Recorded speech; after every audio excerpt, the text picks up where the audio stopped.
Assalamualaikum Dek Ayu, apa kabar? Waalaikumsalam warahmatullahi wabarakatuh. Alhamdulillah, Masya Allah, kabar baik luar biasa. Sehat ya Dek? Iya, Alhamdulillah. Nanti panggilnya Mbak Ica aja ya, Siap. jadi memang kita kakak adik ya, kakak adik ideologis. Tema kita, merajut asa menjadi generasi luar biasa. Ya. Nah, menurut Dek Ayu, apa yang terjadi dengan generasi sekarang? Apakah tidak luar biasa atau gimana nih?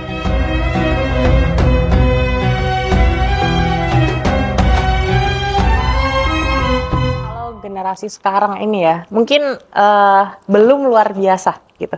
Karena apa ya, kita tahu faktanya sekarang ini. Apa sih berita-berita anak muda yang sekarang? Kita kemarin lihat ya, penganiayaan, gaul bebas, terus pembunuhan bahkan sampean kan. Jadi luar biasanya mencengangkan masyarakat gitu.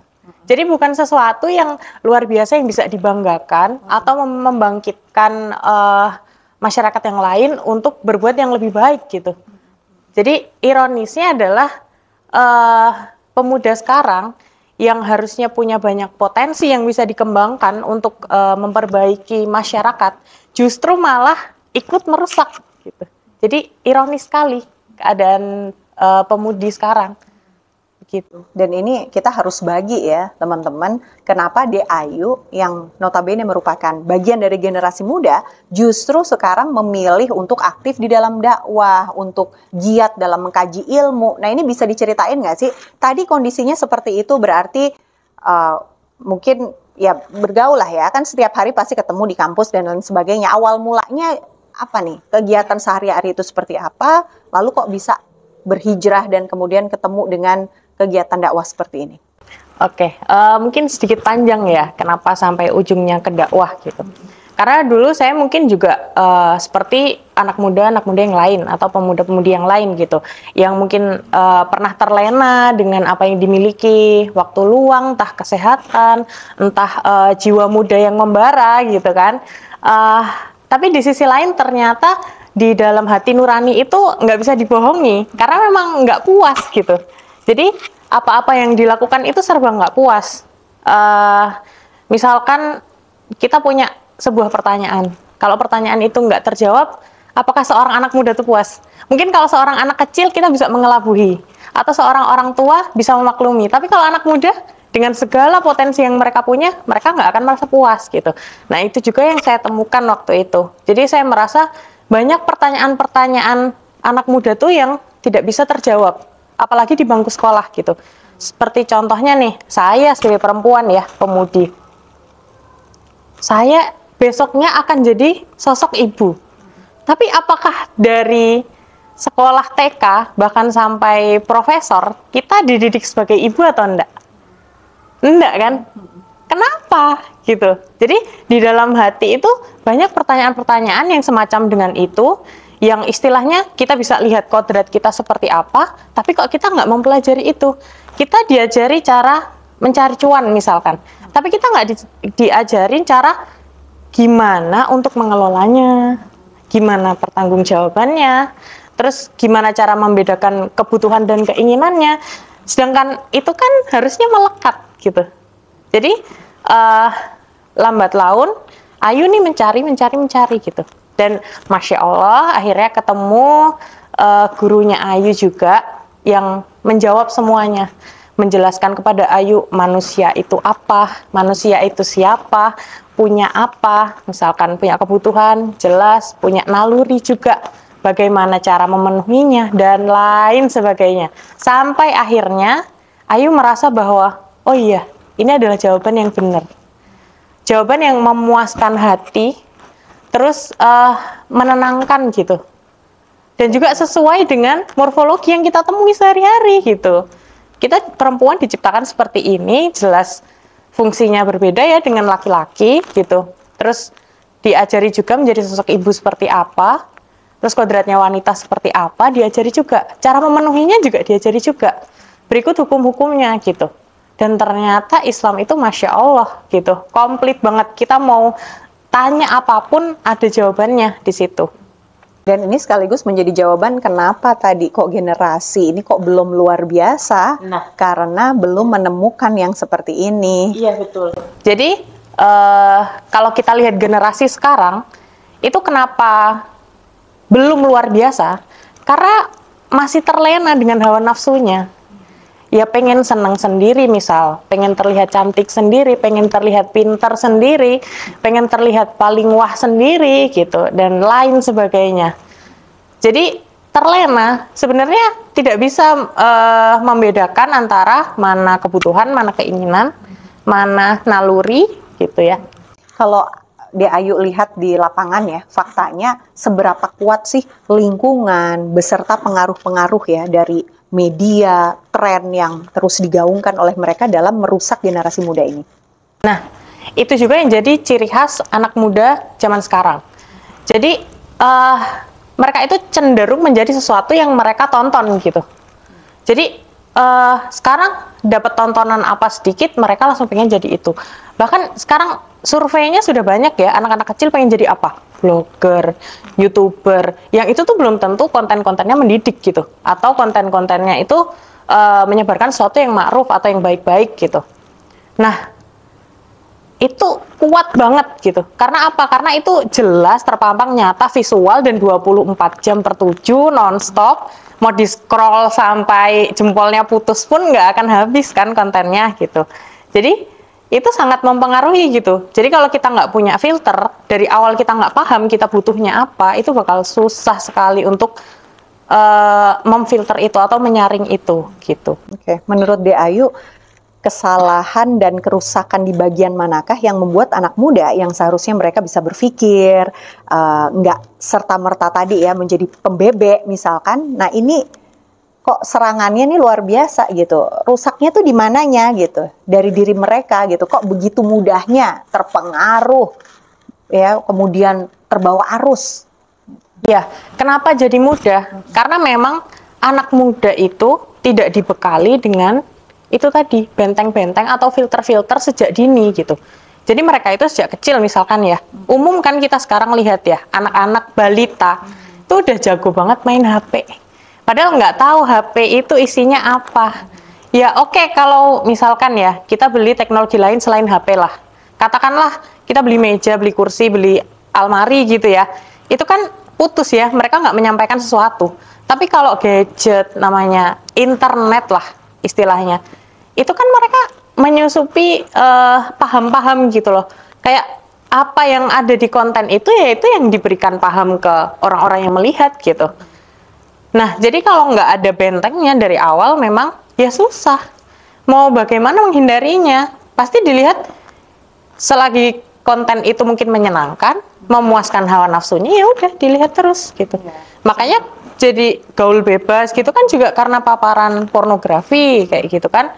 Kekerasan juga karena apa? Karena ada game yang tembak-tembakan itu. Masih ingat kan kasus yang sholat Jumat itu di masjid itu? Ya banyak hal gitu yang bermula dari sebuah konten gitu. Dan benteng-benteng ini sebetulnya lebih dari satu dan rusak semua ya sekarang ya. Iya. Dari orang tua, kemudian pendidikan ya, yang harusnya membentengi mereka tapi kurang maksimal nih gitu. Iya. Kemudian ada amar ma'ruf nahi munkar, kontrol ya dari masyarakat ini juga akhirnya tipikal masyarakatnya pun cuek bebek gitu ya. Iya, betul. Jadi dari awal sendiri nih misal, kan kita berhak ya dapat pendidikan gitu. Sedangkan pendidikan kita di-custom untuk istilahnya apa ya, memisahkan kehidupan sehari-hari kita dengan intelektual itu sendiri gitu. Padahal sejatinya tujuan mereka untuk mendapatkan intelektualitas tuh ya untuk memperbaiki kehidupan sehari-harinya kan, gitu kan. Tapi kan ternyata enggak, dipisahkan sekarang gitu. Nah, itu yang pertama, pendidikan. Yang kedua, itu dari orang tua atau dari keluarga itu sendiri. Karena apa? Karena banyak anak-anak yang terjebak di tubuh orang tua, gitu. Jadi sebenarnya mereka belum siap jadi orang tua, gitu. Sebenarnya Sandwich generation itu. iya, itu dia. Jadi belum siap, akhirnya dapat anak, terus anaknya rewel, ya apa aja yang biar anaknya nggak rewel, dikasihlah HP. Masuklah itu semua. Gitu, jadi nggak ada filter. Oke. Nah, Ayu sendiri akhirnya sekarang aktif di dakwah, menjalani pro kontra nggak sih di dalam diri pada saat ketemu dengan satu pemikiran yang cemerlang setelah sebelumnya mungkin belum ketemu nih gitu. Penyesuaian diri itu susah nggak sih? Kalau dibilang nggak susah ya bohong ya, pasti susah. Karena apa? Karena itu keluar dari zona nyaman. Biasanya kita udah nyaman, udah memanjakan diri, udah terlena. Ngikutin pola kemarin, terlena ya. Iya betul. Jadi kayak yang kemarin-kemarin, loh kita enak-enakan gitu misalnya. Kita kuliahnya online, rebahan gitu kan, scroll-scroll, belanja all shop dan lain sebagainya. Terus sekarang nih udah mulai lagi ke dunia nyata, nggak mau mentos nih dari kegiatan online gitu. Sedangkan dakwah itu kan banyak hal ya, nggak hanya di online, yang di offline ternyata lebih membutuhkan effort gitu kan, membutuhkan usaha yang lebih lagi. Nah penyesuaiannya ya berat, memang berat gitu. Tapi kalau kita ingat ya janji Allah gitu di Quran surat Ali Imran ayat 110 gitu kan, kita adalah umat terbaik yang dilahirkan untuk manusia gitu, yang menyebarkan menyeru kepada yang ma'ruf dan mencegah kepada yang mungkar gitu. Jadi ya kalau mau jadi istilahnya jadi umat-umat terbaik, yang dilakukan itu menyeru kepada yang baik, mencegah kepada yang mungkar. Ya jalannya dakwah tadi gitu. Jadi kan worth it ya misalkan kalau orang dakwah itu imbalannya surga gitu kan. Karena dapetinnya juga susah payah gitu. Makanya kenapa surga itu jadi lebih indah gitu. Kalau kita dapetinnya enteng ya kayaknya. Masya Allah ya. Tapi susah nih cari anak muda kayak gini. Nah menurut De Ayu, gimana caranya kita bisa curi perhatian mereka, kita ajak ke dalam dakwah dengan kondisi anak muda yang sekarang? Sebetulnya titik-titik mana aja sih yang bisa menjadi daya tarik untuk mereka bisa mulai kita bangkitkan nih pemikirannya, mereka bisa sadar bahwa aku punya potensi, aku punya pemikiran dan ini bisa nih dijadiin cemerlang gitu, walaupun belum gitu ya. Tapi menuju ke situ, menurut De Ayu apa sih yang harus kita lakukan gitu? Paling pertama sih perubahan mindset ya. Jadi biasanya anak muda itu nyari sesuatu yang menyenangkan gitu. Oke, berarti kita harus kemas sesuatu menyenangkan dulu nih ya, yang namanya berpikir gitu ya, mengkaji gitu kan. Ya nggak sih pendekatannya? Nggak juga? Nggak juga. Oke. Karena harus dirubah dulu. Jangan nyari yang nyenengin, tapi yang ngademin. Gitu. Oke. Atau yang membuat kita tuh tenang. Jadi jangan nyari yang istilahnya saat ya, kayak seneng hai selesai. Misalkan nabung nih lama 6 bulan terus healing 1 minggu terus duit habis itu dia galau-galau lagi kayak gitu kan, karena nggak punya duit. iya senengnya kan sementara banget gitu kan. Tapi cari yang menenangkan, gimana caranya menjalani hidup tuh waktu demi waktu tuh dia tuh tenang terus gitu, gimana sih caranya gitu.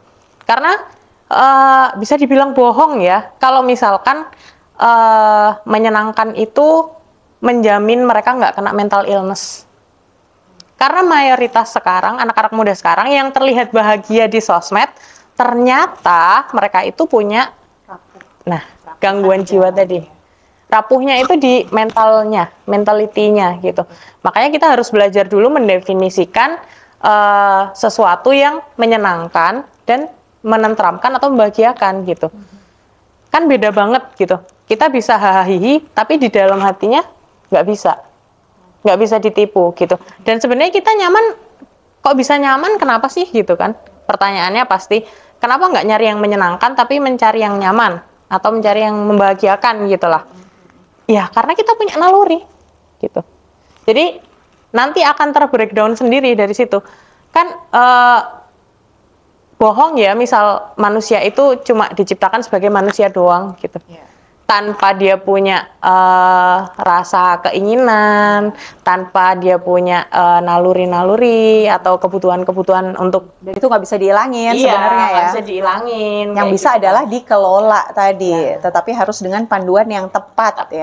Iya betul. Berarti penting banget ya De Ayu bagi anak muda sekarang untuk memiliki open minded gitu. Kadang-kadang kita melihat tampilan, apalagi dengan adanya black campaign, gosip segala macam gitu, yang membuat mereka itu kadang-kadang menjauh dari sumber-sumber ilmu. Nah gimana nih? Awalnya dulu De Ayu bisa akhirnya memilih untuk I will open my mind gitu, I will listen to you gitu. Aku akan dengerin kamu deh gitu. Coba dijelasin gitu. Apa sih yang mau kamu sampaikan gitu. Nah ini kan kadang-kadang anak muda zaman sekarang suka ketutup gitu nggak sih? Kalau menurut De Ayu gimana? Gini sih, kalau menurut Ayu sendiri ya, karena dulu kan Ayu tuh kan tipikalnya orangnya suka nanya. Jadi kalau ada yang janggal sedikit tuh pengen tahu gitu janggalnya tuh kenapa. Dan orang introvert pun sebetulnya bisa-bisa aja kalau dia membangun rasa keingintahuan itu ya. Dan itu salah satu ciri orang yang cerdas sebetulnya. Iya, ya, betul. Kan? Bahkan teman-teman Ayu nih yang sekarang di circle-nya Ayu itu kebanyakan introvert dan pertanyaan mereka sebenarnya jauh lebih complicated daripada pertanyaannya Ayu. Nah, keren tuh. Jadi extrovert introvert sama aja karena sama-sama punya naluri, sama-sama punya kebutuhan yang harus mereka pahami dalam diri mereka sendiri gitu. Jadi semua manusia tuh sama, yang membedakan hanya beberapa karakternya aja. Misal Ayu suka warna merah nih, teman Ayu suka warna biru, itu nggak masalah. Tapi kan ada fitrahnya di mana seorang perempuan itu menyukai sesuatu gitu. Yang beda tuh hanya ya karakternya aja gitu. Sedangkan ya kebutuhan dasarnya tuh tetap sama gitu. Kalau Ayu sih dulu ya tadi ya kayak contoh pertanyaan-pertanyaan yang kenapa sih kita mau jadi ibu kok kita nggak belajar jadi ibu misalkan. Terus habis itu kenapa sih kok mindset ibu rumah tangga tuh rendah padahal kita bisa melihat ibu rumah tangga itu yang kerjanya 24 jam yang nggak pernah istirahat dan multitasking gitu, jadi apapun bisa. Terus kenapa kita nggak mempelajari yang itu, padahal ya itu lebih urgent gitu kan, dan nggak didapati itu semua di bangku sekolah gitu. Kenapa? Itu kan istilahnya itu kan juga penyusun kehidupan kita gitu loh, penyukses kehidupan kita juga gitu. Jadi dari situlah Ayu mencoba untuk masuk ke organisasi-organisasi gitu. Tapi nggak banyak yang bisa menjawab gitu. Bahkan ada yang menjawab tapi nggak memuaskan akalnya Ayu, nggak menenteramkan hatinya Ayu juga gitu kan. Akhirnya Ayu cari dan ketemu guru yang akhirnya bisa menjawab itu dan menguncinya dengan dalil gitu. Jadi udah dari Allah SWT gitu, udah nggak bisa diprotes lagi gitu loh, udah mentok, udah dari akar. Terus akhirnya ya alhamdulillah gitu jadinya seperti sekarang. Ayu tahu potensinya, gimana cara memanfaatkan potensi itu jadi, kalau Ayu sih bahasa ini jadi senjata gitu. Jadi kan hidup kita kan hanya ujian demi ujian yang berganti ya gitu. Jadi senjatanya apa hari ini, mau pensil kah, mau pulpen kah gitu, atau mau sesuatu yang lain kayak gitu. Kalau ngelihat anak muda lain ya, yuk yang kadang-kadang masih hedon, nongki-nongki cantik ya kesana kemari. Sementara Ayu sudah menemukan tujuan hidup yang sebenarnya, visi misi ini sudah tertata dan kalau ngelihat kayak gitu tuh suka kepengen nggak sih? Itu satu ya. Dan yang kedua gimana ngelolanya gitu? Gimana ngelolanya untuk bisa istiqomah nih? Oke. Kalau dibilang pengen tuh pasti pengen ya gitu. Tapi kan ya itu tadi, kalau kita paham itu adalah sebuah keinginan, pasti yang didahulukan kebutuhannya bukan keinginannya gitu.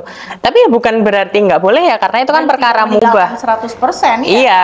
Justru di situ tuh nanti bisa menjadi sumber hidayahnya teman-teman ya nggak sih? Nah, itu dia. Jadi kalau misalkan kita udah ubah mindset nih, kita udah kenal kebutuhannya apa, terus setelah itu kita tahu prioritas ya.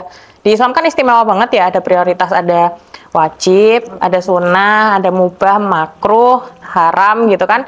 Udah jelas banget nih, kita udah langsung tahu istilahnya natanya gitu loh. Kayak kita mau ngapain gitu. Terus mana kebutuhan yang pokok dulu, terus habis itu kita bisa melakukan yang sunnah, setelah itu baru yang mubah. Itu kan kelihatan banget gitu. Langsung bener-bener bisa dinilai dengan kita sendiri, kita bisa milih kegiatan kita sendiri gitu. Nah, salah satunya tadi misal kita ada lihat teman-teman kita nih nongki-nongki cantik di kafe kayak gitu kan, mereka kayak wah nggak punya beban hidup gitu kan, kayak masih PR banyak nih gitu. Iya, kayak masih seneng-seneng gitu ya, jelas sih pengen gitu. Dan sesekali Ayu pasti ikut juga gitu. Karena apa? Karena ya Ayu pengen juga ngasih tahu ke mereka bahwa nggak selamanya ini tuh menjadi sesuatu yang menyenangkan gitu. Dan lama-lama bosan juga, nggak terpuaskan. Karena sebetulnya fitrahnya kalian tuh anak muda sebagai tadi umat terbaik ya kan, membawa pengaruh besar gitu kan, menjadi pemimpin masa depan gitu. Iya, agent of change lah kalau sekarang tuh bahasa kerennya ya, agent of change gitu. Apalagi digaung-gaungkan nih bonus demografinya gitu. Tapi apanya yang bonus gitu, malah minus gitu dengan kerusakan-kerusakan yang dibuat oleh anak muda gitu. Padahal udah dikode ya sama Allah di dalam Al-Quran bahwa kaum muda ini adalah kekuatan di antara dua kelemahan. Jadi ini lagi kuat-kuatnya nih sebenarnya, luar biasa banget. Ya kan, kalau dia bisa paham fungsinya dan nanti pahalanya kan luar biasa ya. Masya Allah banget, itu kayak apa ya, tabungan jariah gitu ya, yang benar-benar bisa kita pertanggungjawabin besok tuh di akhirat gitu. Karena kan masa muda ya salah satu dari 5 pertanyaan atau 5 tanggung jawab yang itu pasti ditanyain di hari akhirat nanti gitu kan. Salah satunya masa muda. Kan kalau kita jawabnya, masa mudamu tuh dari mana mau kemana gitu. Nah, untuk apa gitu. Nah, kalau kita jawabnya bisa tegas kan, saya nyari ilmu ya Allah, saya dakwah ya Allah gitu. Saya berusaha sekeras mungkin untuk menggapai ridhomu ya Allah. Itu kan jawaban yang mantep banget ya gitu. Sengeri-ngerinya hari kiamat kita masih bisa jawab gitu. Tapi kalau enggak, misalkan kita mau nongki-nongki cantik nih gitu kan, kita mau jawabnya apa? Nongki cantik dapat apa sih?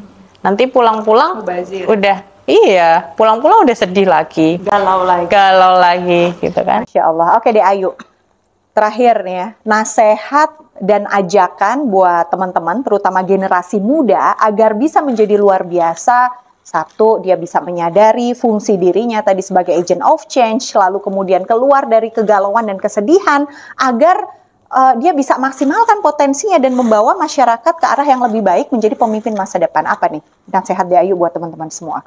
Oke, teman-teman.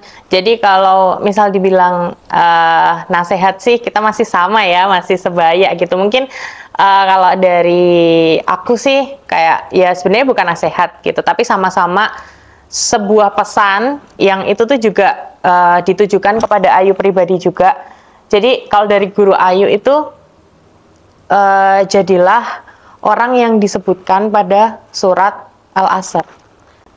Bukan orang yang merugi, tapi orang yang beriman dan beramal soleh, terus juga saling menasehati dalam kebaikan, dan juga saling menasehati dalam kesabaran gitu. Jadi yang pertama banget ya, itu kan nas banget dari Allah, benar-benar perintah langsung untuk umat-umatnya untuk melakukan itu gitu, untuk beriman, untuk melakukan amal soleh, untuk menasihati dalam kebaikan dan kesabaran gitu. Itu penting banget, itu yang utama banget gitu. Terus yang kedua itu tadi, jangan lupa bahwa masa muda kita tuh adalah masa-masa yang harus kita pertanggungjawabkan nanti di hari akhir gitu. Kita nggak akan luput dari pertanyaan itu gitu, dan itu adalah salah satu dari 5 pertanyaan utama yang harus kita jawab dan harus kita siapkan jawabannya dari sekarang juga gitu. Nah, ini ada satu lagi nih, jadinya nyambung. Karena anak muda sekarang itu juga sering overthinking, galau, bahkan ada beberapa kasus suicide ya, mereka bunuh diri ya. Jadi generasi strawberry yang lembek banget gitu. Jadi dapat masalah hidup dikit aja rasanya apa-apa butuh healing. Nah, kira-kira kalau udah dapat on the track nih yang Ayu dapetin ini, bisa sembuh nggak sih dari semua itu? Dan ini kan bisa jadi jalan buat teman-teman yang mungkin hari gini galau, kenapa hilal belum tampak, maksudnya kenapa jodoh belum tampak. Ya kan kadang-kadang kan anak-anak 25-an itu kan begitu ya, walaupun kamu lebih muda dari itu kan, masih nanti itu ntar gitu ya. Tetapi kegalauan itu kan kadang yang bikin makin terpuruk gitu. Sembuh nggak sih dari itu semua setelah menemukan dakwah? Oke, itu kalau di anak muda sekarang ya bahasanya tuh quarter life crisis gitu. Ya, Dimana anak-anak paham deh ya, Tante Ica yang kayak gitu. Oke. Ya, dimana anak-anak muda itu di usia seperempat kehidupannya gitu. Jadi mereka tuh punya target-target gitu di masyarakat umumnya anak muda gitu.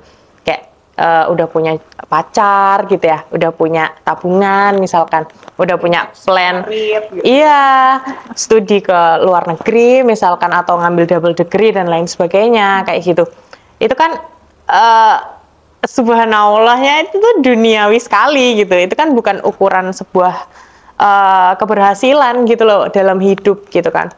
Nah, kalau dibilang tadi masalah mental illness ya gitu, itu sebenarnya nggak cuma sembuh, tapi kita nggak akan pernah kepikiran untuk sana.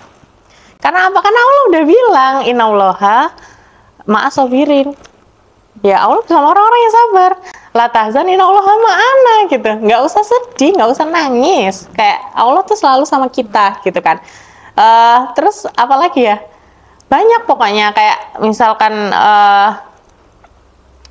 quotes-quotes juga dari Sayyidina Umar bin Khattab itu juga bilang bahwa apa yang melewatkanku nggak akan pernah menjadi takdirku, dan apa yang menjadi takdirku tuh nggak akan pernah melewatkanku gitu. Jadi yang namanya anxiety, kekhawatiran yang sampai overthinking itu nggak akan terjadi gitu.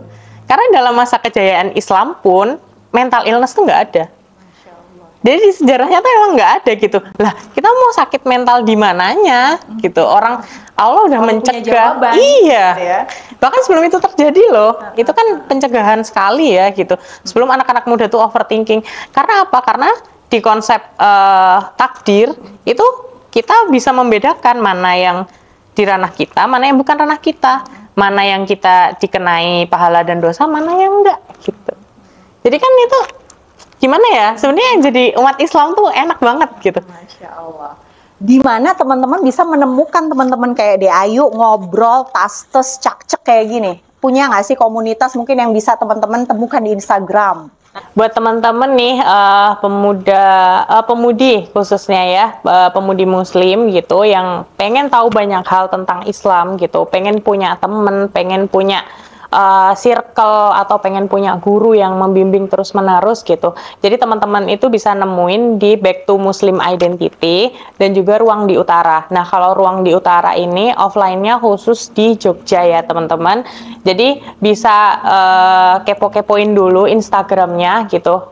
Kita rilis konten-konten edukatif per beberapa saat gitu. Jadi teman-teman bisa juga chat via DM atau apa ya istilahnya, bisa komen-komen, bisa nge-share, like dan lain sebagainya. Pokoknya kepoin aja Instagramnya. Insya Allah nanti bisa ketemu aku lagi. Ya, mungkin sedikit bocoran nih teman-teman gitu kan. Apa sih yang kita lakuin di Back to Muslim Identity sama di Ruang di Utara? Itu tuh kita bisa kumpul bareng. Terus tentunya bisa nanyain pertanyaan apapun yang sekiranya teman-teman itu ngeganjel gitu. Terus habis itu kita punya sister villah yang Tiljannah insya Allah gitu. Dan juga guru-guru yang senantiasa membimbing teman-teman secara sabar, terus konsisten.